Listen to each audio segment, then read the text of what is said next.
Well, greetings, everyone. My name's Michael Brody Broshears. I'm a member of the Board of Directors, and I want to welcome you to our final NACADA Virtual Town Hall for 2019. This is Town Hall number 5, the Annual Conference Experience Tips for Attendees and Presenters. We're glad that you're able to join us today. At this time, I'd like to kind of introduce our moderators and panelists for the day, and I'll start. My name's Brody Broshears. I'm at the University of Southern Indiana, and I am a member of the Board of Directors. Hello, my name is Megumi Makino Kanehiro, and I'm at the University of Hawaii at Manoa, and I'm also on the Board of Directors. Hello, I'm Nicole Gaylord from Auburn University, and I'm the Annual Conference Advisory Board Chair. Hello, this is Bruce Norris. I'm with Westchester University of Pennsylvania, and I am the immediate past Chair of the Annual Conference Advisory Board. Hello, everyone. I'm Farrah Turner, and I am with the NACADA Executive Office, and I am Assistant Director for the Annual Conference. Thanks, gang. Our agenda for today is pretty simple, right? We want to talk a little bit about the format. We're going to give you a brief overview of the topic, right? We've got a couple of Annual Conference Advisory Board folks, someone from the Executive Office, a couple of Board of Directors members who've probably attended more presentations than you would, or more annual conferences than you would care to know. We do have a brief panel where some of those folks are going to share some initial information, and then we'll have an opportunity for you all as participants to ask questions and comments from the membership side through the Zoom Q&A function at the bottom of the Zoom feature.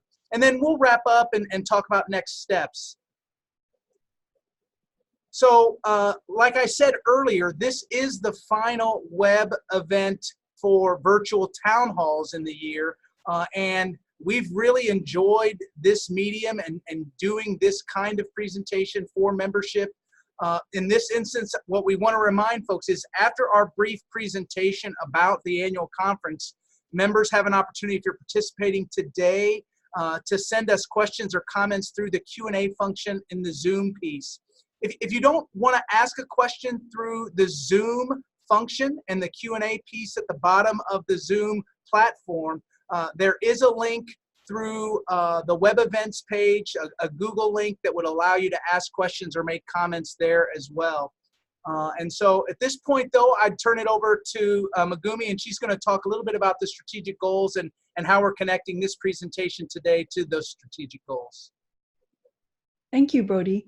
For those of you who are new to our virtual town hall, the virtual town halls were created as a way for the NACADA Board of Directors to be in an ongoing communication about issues impacting the NACADA strategic goals and to receive member feedback. The virtual town halls were based on and are an extension of the in-person town hall meetings that have been held at the annual conference. As a reminder, the strategic goals were developed in light of NACADA's mission and vision in service to student success. Today's town hall specifically addresses strategic goal number 2, provide professional development opportunities that are responsive to the needs of advisors and advising administrators. In addition, it can also be seen to contribute to strategic goal number 1, to expand and communicate the scholarship of academic advising, which essentially is what the conference is. So to talk next about the rationale, having started over 40 years ago, the annual conference is one of the longest running major professional development opportunities that NACADA offers. It is also one of the largest events with over 400 sessions and new events and formats being added every year, as you will soon hear. Given the scale of the conference, it can be a lot to take in and navigate. As a result, this virtual town hall is dedicated to prepare attendees and presenters to have the most meaningful experience possible. In terms of learning outcomes, we have rounded up the experts for you, present and past annual conference and advisory board leaders and executive office staff, to provide you with tips, suggestions, and provide updates on this year's conference. And of course, as Brody mentioned earlier, as is the main focus with town halls, we would like to hear from you. So any suggestions, questions, comments via the Q&A function in Zoom. The Google form that Brody mentioned, the link will remain active for 3 weeks as we normally keep it up. So it will end right up before the annual conference.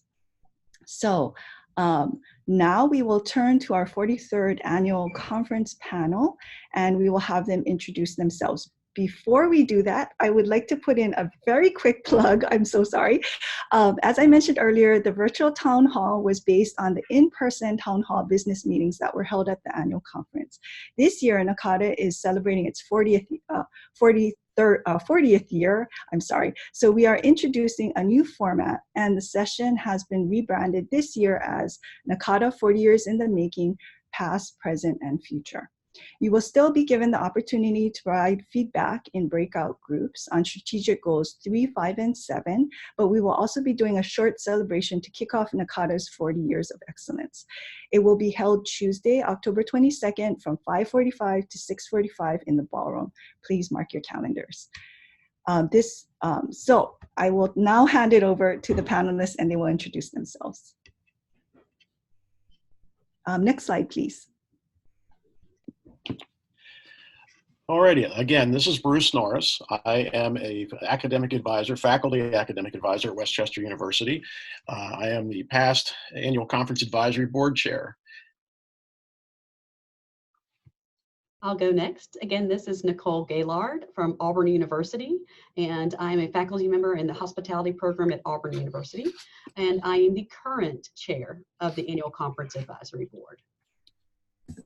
And I am Farrah Turner with the NACADA Executive Office, and I'm Assistant Director of the annual conference. So I have the amazing job of being able to help plan the annual conference with our wonderful Executive Office team and all of our volunteers. All right, I guess I will take over from here. I think when we're starting out looking for tips and advice on how to manage this fairly complex activity that we call the annual conference, I look at it in much the same way that I work with my students. One of the things I try to address early and often in our relationship from advisor to advisee and vice versa is I want to look at motivation. I want to know, why did you come to college? I want to know why you chose this major. Why are you taking this particular class? Moving that into this arena, I want to know, you should want to know, I should say, why you're actually coming to the annual conference.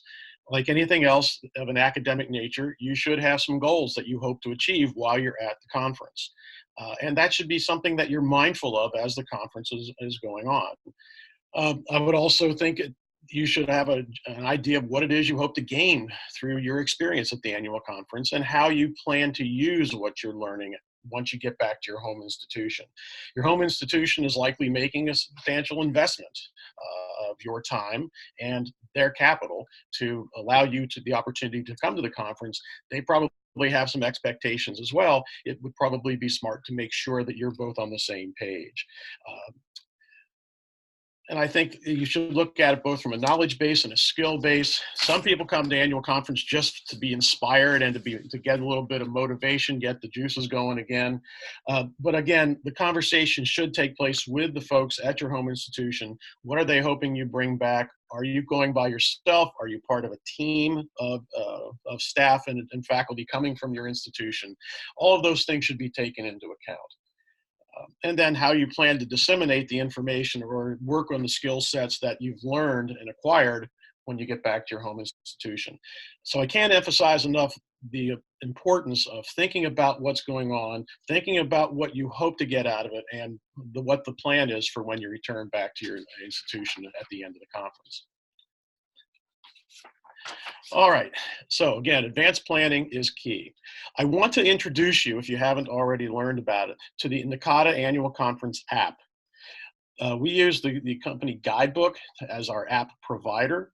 So I do recommend strongly that you download the app at your earliest convenience. The easiest way to download the app would simply be to go to the annual conference website on the NACADA webpage, and there is a direct link to enable you to download that to your device. Now, if you're downloading it from your laptop, you need to make sure that you can also have the ability to download it to your cellular device, your telephone, your tablet, or whatever it happens to be. It is a tremendous tool, very powerful tool. It gives you lots of information, and it gives you some very important tools that you can use in your planning. I strongly recommend you get into it as soon as you can. You have approximately a month before we go to Louisville. This app will give you a variety of information. It should tell you every program that is being offered, every concurrent session, the pre-conference workshops, the advising community meetings, and a lot of other information as well, just on the basic conference planning. You can look at summaries that the presenters have provided so that you can give you a basic idea of what is going to be covered in that particular session. The app also gives you the opportunity to mark that you're considering or you're planning to go to a particular session, and then that gets put into an agenda or a schedule that you're creating on the app. It's, again, a very nice tool that enables you to essentially lay out everything you want to do on the app. It can be changed if something comes up or you see something that now appeals to you more. You can go in and very easily make a modification. You can search also for the various presentations by organizing them through the program tracks. There are a number of keywords and phrases that identify the various particular programs that are being offered.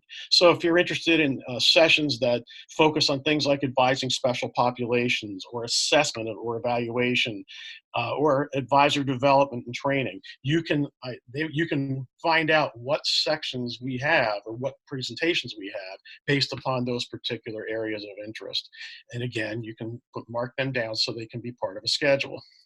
Another thing I like about the app is it can be a very important conduit of information. They put out what are called push notifications, which are essentially emails or text in essence that advise you of certain things that may be going on of importance. For example, unfortunately, sometimes people who have agreed to present at the conference and who were accepted at the conference, something comes up at the last minute and they're unable to attend.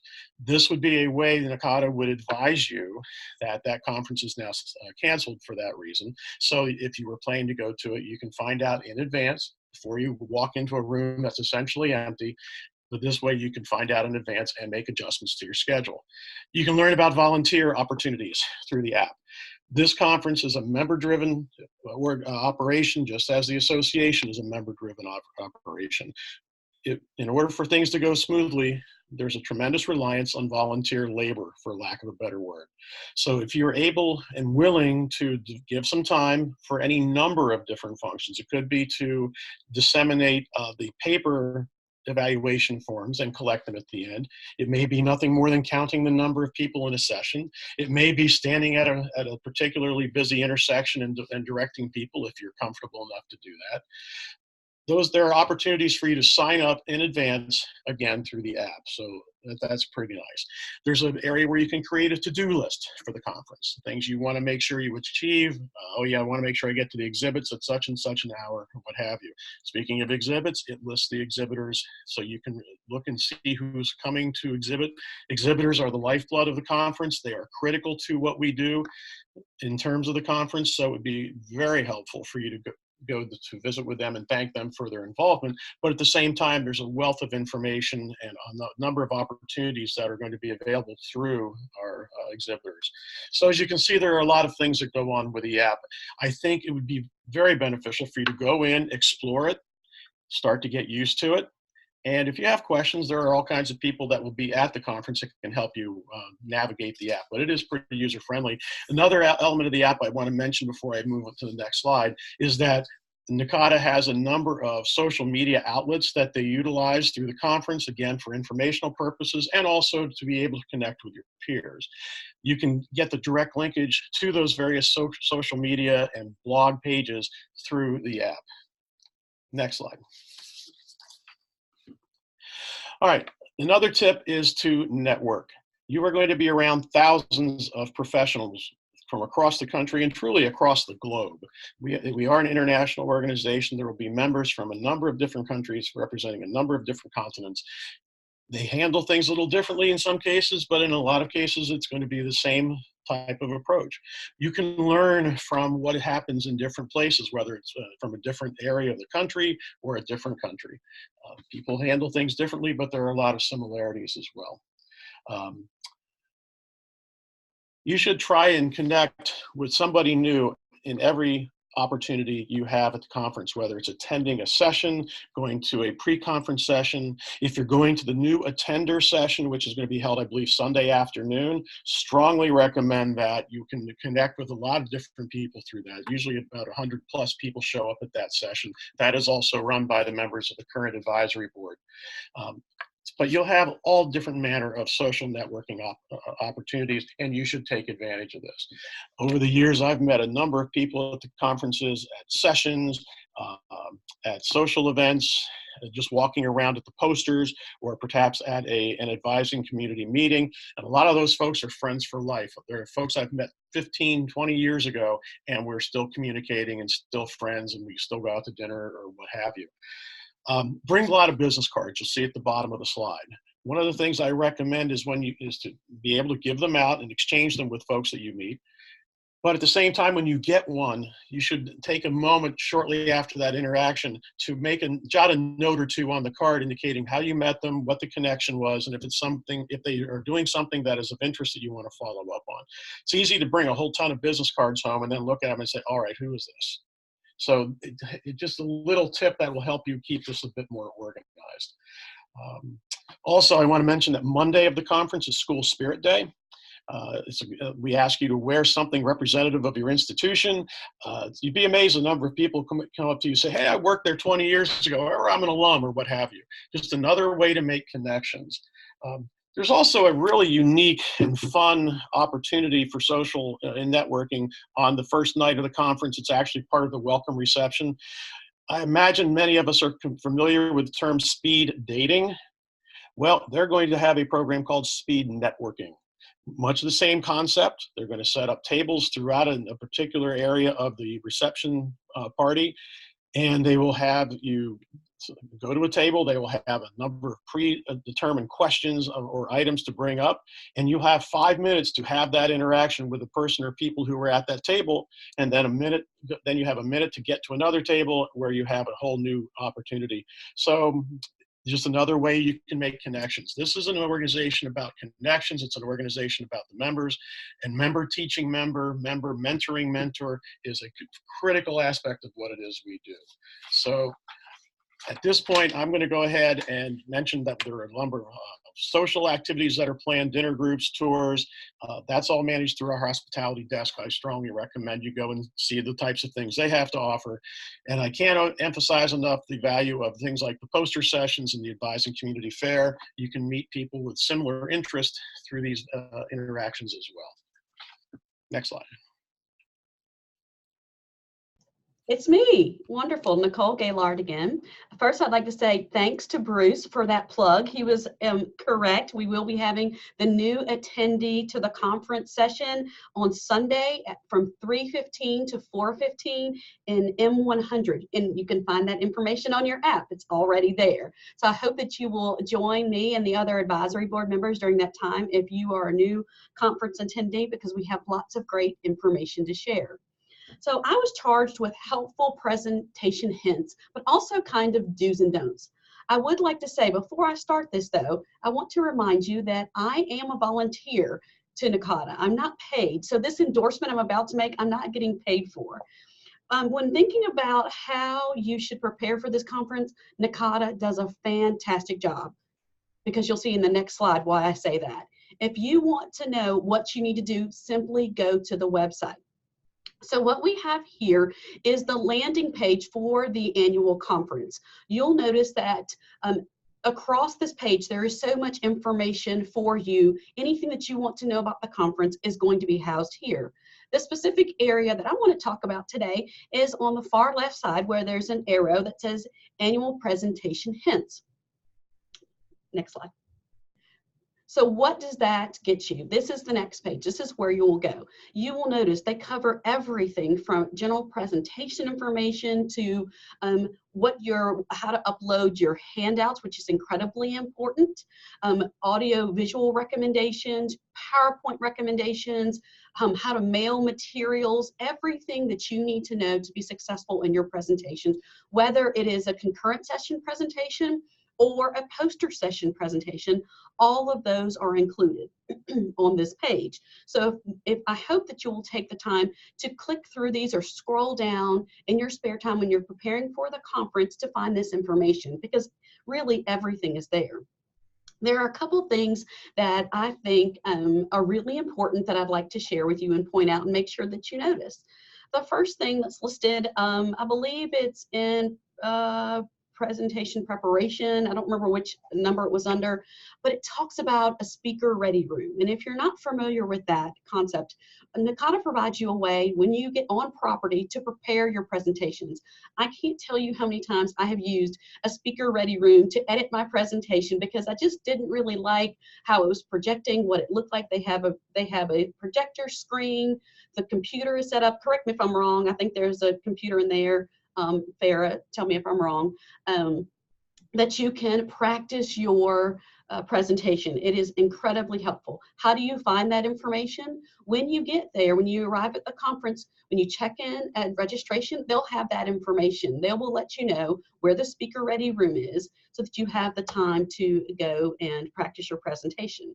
Another thing I like to do that kind of goes hand in hand with going to the speaker ready room to be prepared is to check out the room that you're going to be presenting in. When you get the schedule, if you've downloaded guidebook early now, hopefully like Bruce shared, go in, find out what room you're going to be in. And then that way, when you get there, you can go directly to your room to prepare. I know it seems simple and it's something that everyone should know to do, but it always puts you at ease because you know the setup, you understand how many people that it can accommodate and won't accommodate.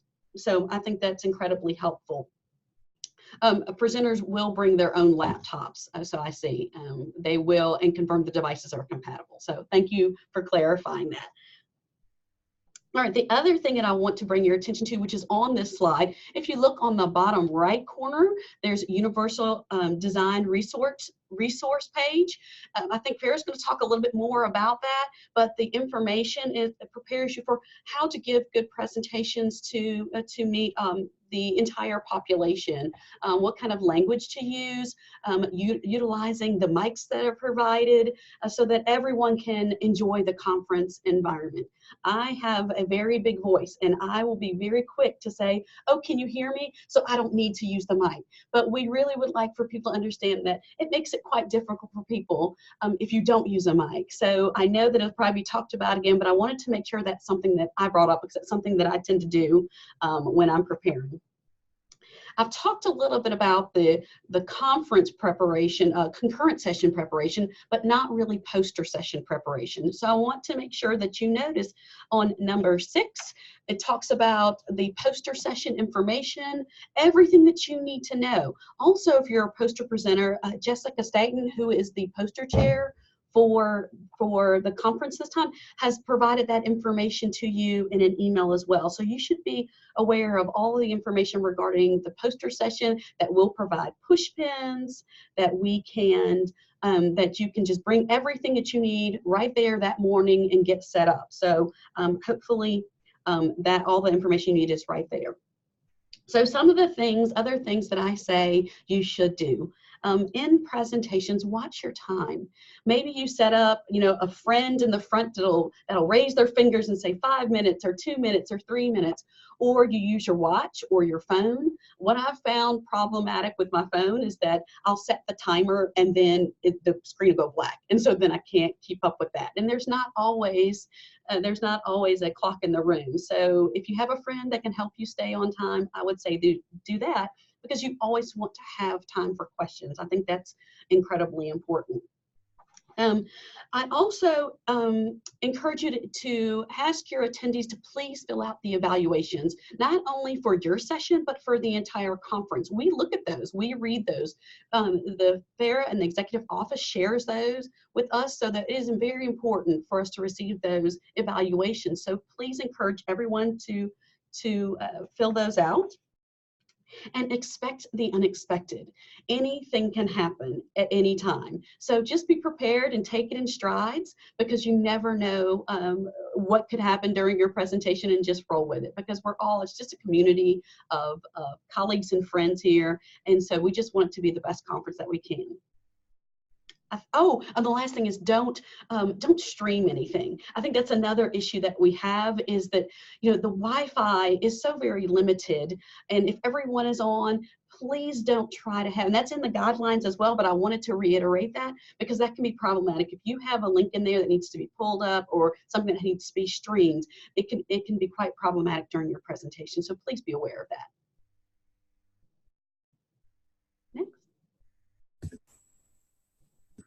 Well, I'd just like to take the opportunity to cover some additional updates on the conference.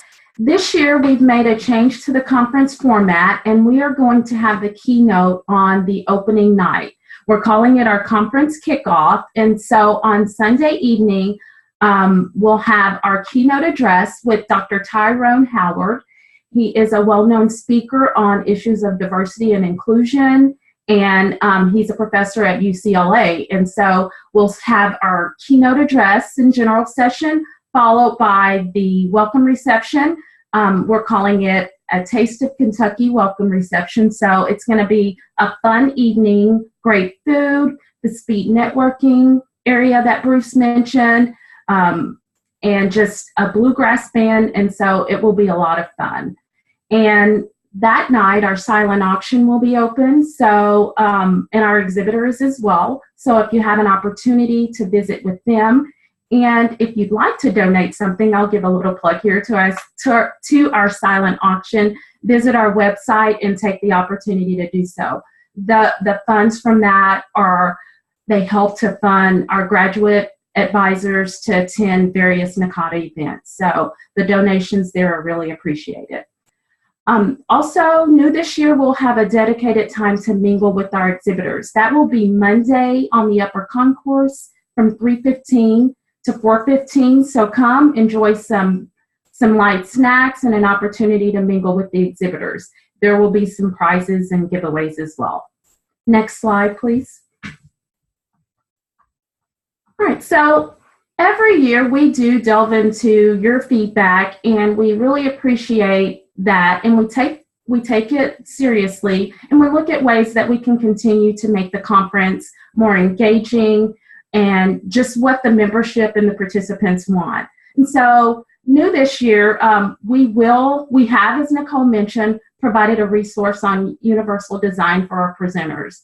And so with that, it gives them an opportunity to make sure that their presentation is just accessible and understandable for all participants. It not only is beneficial for the participants, but it serves as like an educational tool for the presenters as well. Additionally, Bruce touched on this a bit, or maybe Nicole did, but we're going to have wireless mics. We've met with our audiovisual company, and in every presentation room, we will have wireless mics so that presenters are not tied to the podium. They can take the opportunity to move about in the session room, and just that they have that direct audio with them at all times. So we are excited about that, and that came from our member feedback. Again, this year we will also have open discussions. These discussions serve as just a way that participants can have engaging conversations with each other in an open forum. The topics are voted on by the participants, and so we pick the top topics, and the participants, we have a moderator, and it's just free-flowing conversation, and they've been well received every year by the participants. So we're excited to be able to offer those, and they will be in the ballroom starting on Monday through Wednesday. Last but not least, as you know, I've been mentioning feedback, but we encourage you to evaluate every session that you attend. We really appreciate that feedback. It helps not only the presenters, but it helps us in future planning. And so it's really easy. You can use the mobile app to submit your session feedback. We have a QR code in the program and in every session room, so you can use your mobile device, scan that QR code.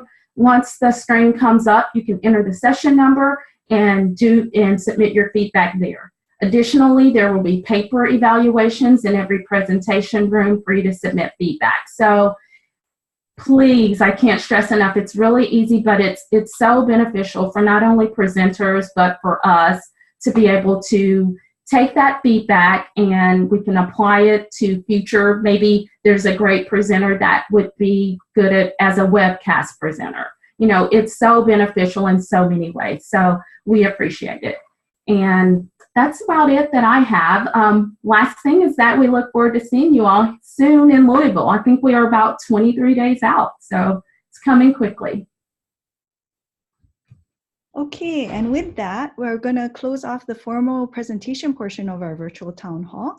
As Brody mentioned, this is our last virtual town hall for this year. We will continue to offer them next year, so please be on the lookout for them. Again, as a reminder, if you think of a question, comment, or suggestion later, you can always go to our website and submit it via the Google form. We will keep the link active right up until the annual conference. And as Farah just attested, your feedback is important and will be listened to. So please, please do submit comments. We will now open the virtual town hall up for discussion. And we're going to get started. We do have a few questions. Again, if you have questions, please feel free to type them in. So we're going to start off, let's see. There is a very practical question that is being asked. Actually, there's a series of very practical questions being asked.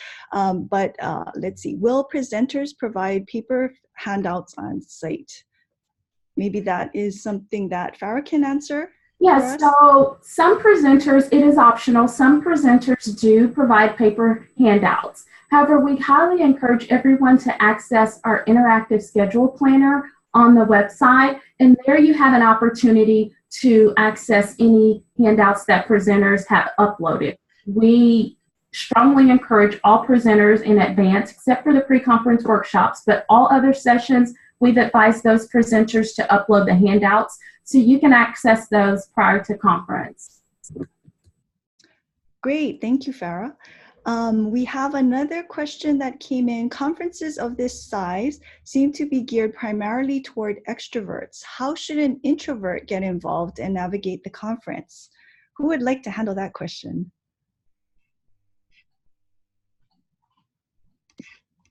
I'll give it a go. Okay.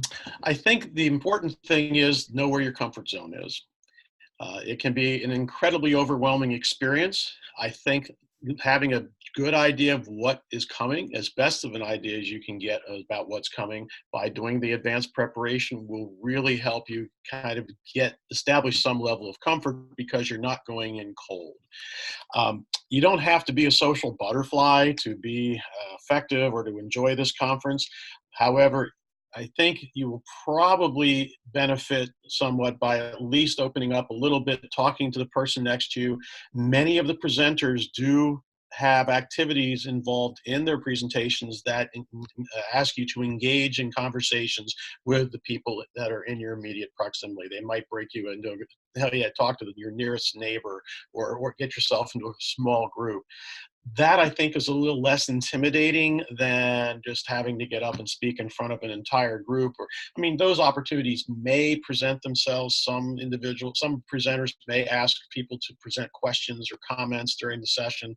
So really, the important thing is knowing what you're comfortable with and trying to work within that. Maybe push the boundaries a little bit because this is a fairly outgoing group for the most part, but people will also be respectful of boundaries you may want to put up. So I think you need to find where that comfort zone is and work through it. But I think the preparation, knowing a bit better what you're getting into ahead of time, will really help with that. That's a great question. Thanks for bringing it up. And I'd just like to add to that. I know Karen Archambault, our current president, had posted once on a listserv of leaders that it's okay to be an introvert at the conference, and that it's okay to give yourself permission to take a break sometimes, and maybe, you know, one night you set aside for just being alone with your thoughts and being able to collect everything and recuperating your energy so that you can hit the rest of the conference with full energy. So just another comment there. Let's move on to, we have the questions coming in. So there is a question, hello, do you know if there are any issues with Prezi presentations versus PowerPoint? Maybe that might be for Farah. I don't know if others want to jump in. We've known presenters to use Prezi. Most do go with PowerPoint. So whatever you're comfortable with. I would say anything that however you plan to do your presentation, be sure to download it to an external device, thumb drive, or download it to your laptop. Great, thank you, Farah. Let's see, Chris Kirchhoff, on top of advising community meetings, can you please also encourage new participants to go to their region meetings to network and get involved in the association? I think you just did, Chris. Thank you for submitting that. And really, there is so much going on. Please take the time to look over the schedule ahead of time so that you don't miss anything. The region meetings are also amazingly important, great way to connect, another way to get involved. Yeah, I would just, so I would just add, those region meetings, that they come at an end of the day, but they are a place to network with folks who may be more close to you geographically, folks that you might see at region conferences, folks that are connected to you at the state or province level. And so those are great places to kind of get some additional information. There's no question about that. And so I think that taking advantage of those events are really, really important. And I'd like to add something fun that we're doing this year is we have a contest going on. And so the region with that, we won't do it by just sheer number, but the region with the highest percentage of individuals based on their conference attendance that visit the exhibitors, they'll receive a small prize at their region meeting, but they have to be in attendance, the winning region, they have to be in attendance at their meeting in order to get that prize. So that's something fun that we've added in this year. I just would add, there was a question here about how are the regional conferences different than the annual conference? And I'll just kind of add to that piece. I think generally, in many instances, the formats are pretty similar. It's just a much larger scale is kind of what we're dealing with, I think. And so you'll have more days of sessions. You'll have a bigger variety of sessions. So I think that that's the major difference. And that's where the guidebook app, the schedule planner can be really, really helpful, is to really plan out your day, know what sessions are available, have a backup to your number one session, So at these annual conferences, you might have 1 or 2 sessions per time slot that you want to attend. And by the time you get to your number one, it might be full and you may have to regroup and get to a second session. So I think having a couple of different options and knowing what that schedule is going to look like is a big tip that I would provide in terms of the differences between the region conference and the annual conference. Yeah. If I could, I'm sorry, can I piggyback on that, Megumi? Go ahead, please do. And not only is it larger in scale in terms of the number of presentations and number of opportunities that are out there, it's also larger in scale simply in the fact of the sheer size of the facility. You have 15 minutes to get, assuming people are on time, you have about 15 minutes to get from the end of one session to the beginning of the next. If you're going to a session, going to your next session, I recommend getting there first and scoping out how busy it is, perhaps putting some things down if you need to duck out for a moment prior to the start of the session. I don't recommend spending a whole lot of time getting to the next session. One of the things I strongly recommend is sort of taking a walk about if you have some free time, particularly on Sunday. After you check in, have your list of sessions you want to go to at least for the first day and get a sense of where they are. The facility will be open and available. You should be able to walk freely through it and give yourself a chance to get acclimated. That will make things a lot less stressful, and it will make things work a little bit more smoothly for you as you try to maneuver and physically navigate your way from session to session. So again, the advanced preparation, there are maps in the book, there are maps on the app. Not everybody is into maps, I understand that, but if you can take the information that's provided and then literally go and explore the place, I think you'll find that that'll help you be a bit more efficient in using your time when you're actually going to and from sessions. Thank you, Bruce. And I think that also covers the question. I think one of our very first questions was about the size of the conference and this convention center. So thank you for covering that. We had a comment that I think ties in that we want to make sure everybody hears. Another reminder that most, if not all, standing committee meetings are open to anyone to attend. It's a good way to see if you might want to get involved in that committee later or see what they're talking about. Yes, thank you. This is why these virtual town halls are so great, because everybody can add in their collective wisdom. So thank you so much for pointing that out as well. And we had, wow, we have a lot of questions. Okay, we're gonna go chugging through these. This will be my first annual conference, and I am the only person from my institution who is attending. What recommendations do you have to make the most of the conference and the networking opportunities? Before I throw it to the whole group, I'm gonna say, if you don't know anyone, come find me, okay? Or email me in advance, and I'll meet with you, because I know how it can be. I remember my very first conference, walking into the room and my jaw just dropping on the floor. But now I look forward to it, and it's a challenge to see how many new friends I can make. So I'm going to throw it open. I think Nicole unmuted herself, so take it away. Wonderful, absolutely. Well, I'll answer that one, as well as we had another one that said that I think their team flight is going to be late. So how do you have access to the information from new attendee orientation? I will post that information on the site, so you will have access to all the information I'm going to share from a PowerPoint standpoint. Now, of course, you'll miss out on the personal interaction, but we will have a lot of good information on the PowerPoint, so that will be posted, so you don't have to worry about that. I would also like to echo, please visit with me, find me, come to our session. You know, people are just really friendly at NACADA. I think that's one of the things that I appreciate so much, because as a new attendee, there's so much anxiety, especially if you don't know anyone. If you see any of us, you are covered. We will do our best to make you feel at home, but please attend my session, and then you'll have an opportunity to get to know other people at the conference.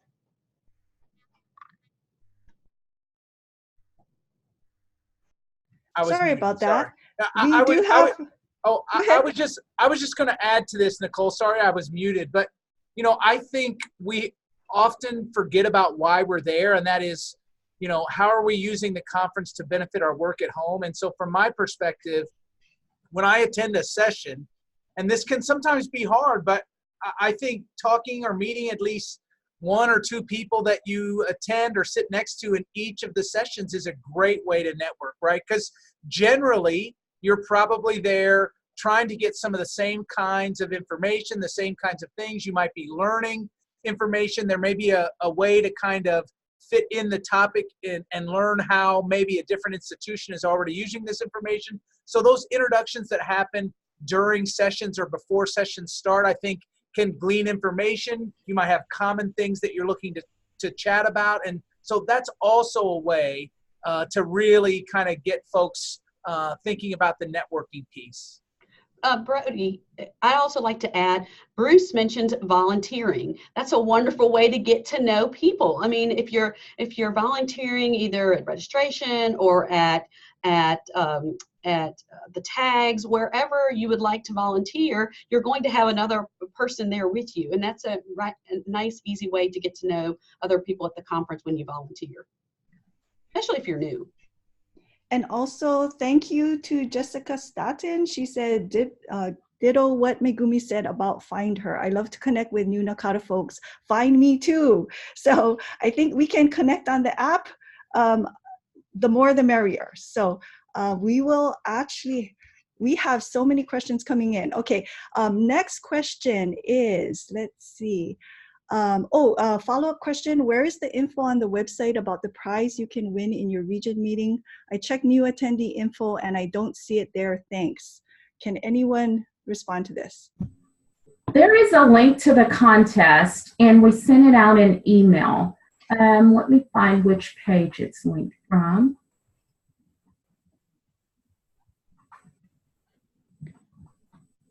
I'll follow up with that, Megumi. Okay. There is a conference contest. It's two contests, two main ones. We're doing a Derby attire contest on the welcome reception night. And so those who are voted to have the best Derby attire will get a prize, and then the region contest. So I will follow up on Thank that you. one.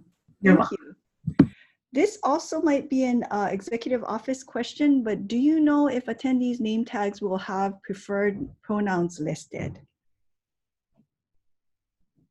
So this year we have ribbons, and participants they will designate their preferred pronouns, their pronouns, and so they'll attach the ribbon to their name badge. Thank you. Okay, and let's see. Oh, okay, another quick shout out before we continue on the list from Wendy Troxel, who says, and come to the research room, L025, if you want to talk about inquiry questions about academic advising, with a smiley face. So if you want to, please do that. And I think Gary also mentioned to please don't forget the registration desk is almost always open. Come ask us if you have any questions. Okay, so lots of helpful NACADA folks. Yes, NACADA folks are among the most responsive people I have ever met in my life. So if you ever have any questions, find someone. Aisha actually wrote back and said, just found the contest info. So it's at https nakada.ksu.edu/events /annual-conference.aspx. Sorry. Yes, that's our landing page. So thank you. Thank you, Aisha. Okay, so we're going to, there is a question from Avi. How are the convention facilities people going to protect attendees from domestic terrorist white supremacist demonstrations? What is the facility policy on firearms and how is that being enforced? So the convention center does have security at every external entrance.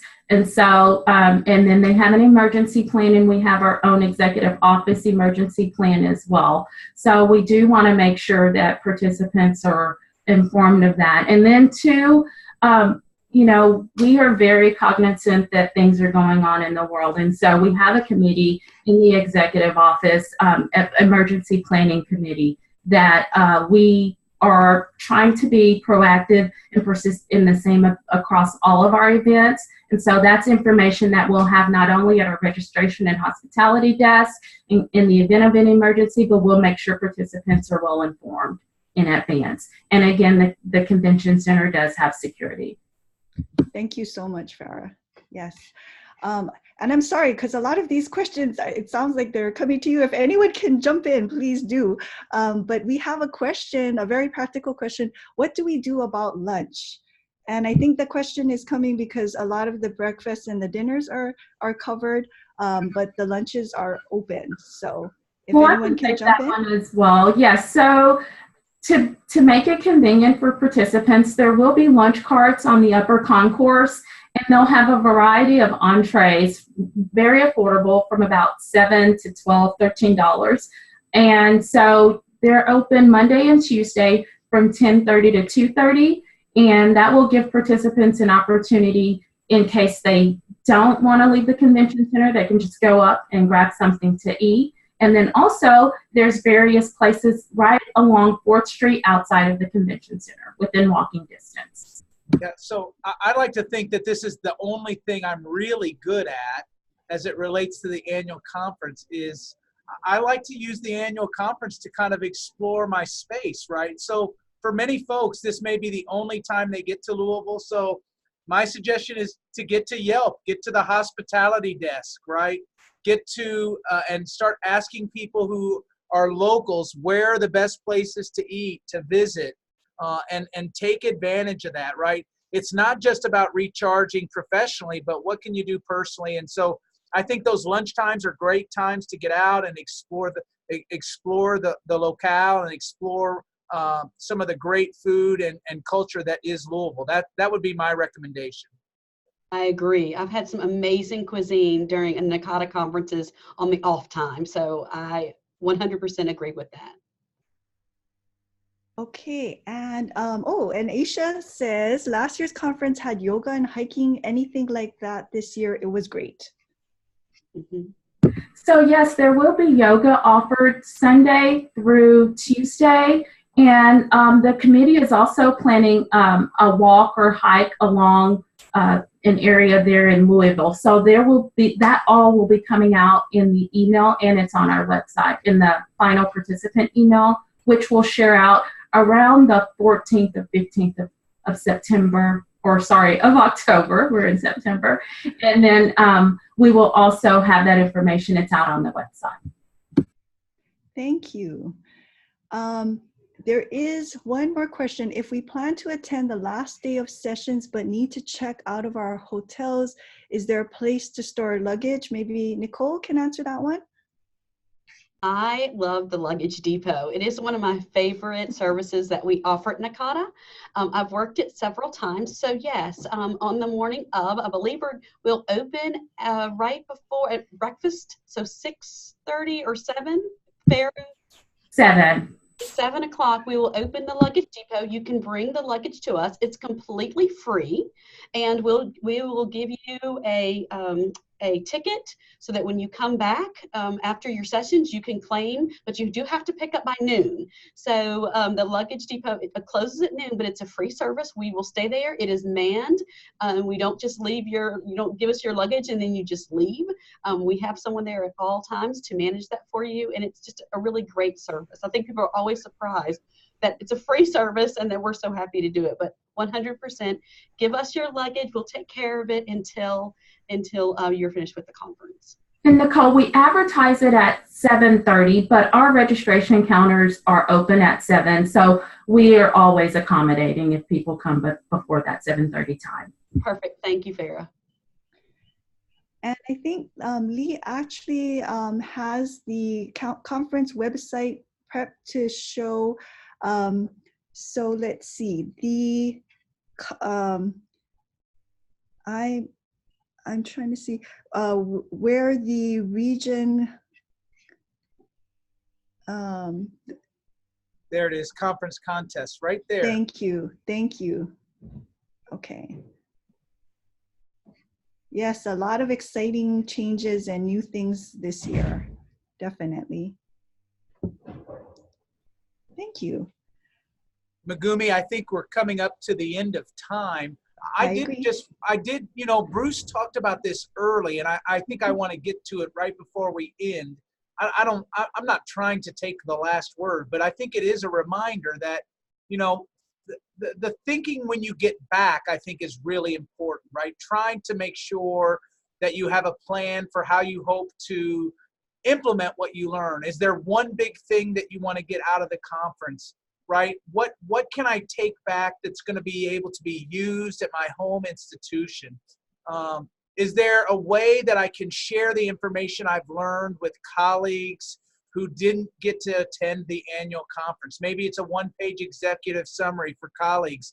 Maybe it's a thank you letter to your supervisor if you were able to get some financial support to attend the conference. But I think thinking about what's going to happen after is just as critical to the preparation on the front end and what you're doing during, because that charge is really big and the adrenaline is really big, and then you get back and you don't want to lose that momentum. And I think that's really, really important.